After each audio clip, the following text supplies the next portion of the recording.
Good morning mga ka-warriors. Ayan, welcome to my channel. So for today's video mga ka-warriors, ipasisilip ko sa inyo yung atin namang pinalaki sa kulungan ng mga sisiw mga ka-warriors. Ayan. So ipakikita ko sa inyo kung anong itsura na nila, yung anak ng mayahin, yung yung Delmore Hats. Ayan, nung Super Dome. Ayan, so medyo masasama na itsura nila. Mga 2 buwanin na sila, saka sila nagkasakit mga ka-warriors. May mga bawas na patay mga ka-warriors.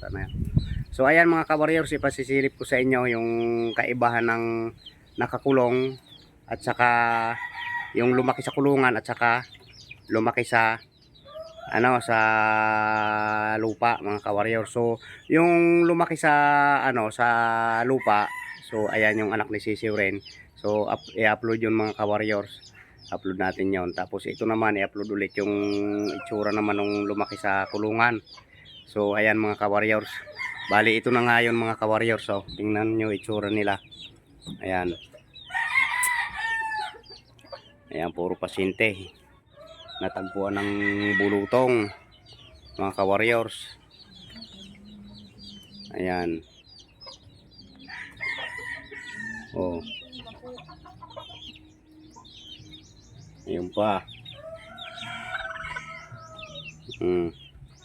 Ayan, so mga nagkabulutong sila mga ka-warriors. So binigyan natin ng gamot. Talagang sabi pa nga mahirap gamutin ng Polpax mga ka-warriors. Mahirap gamutin.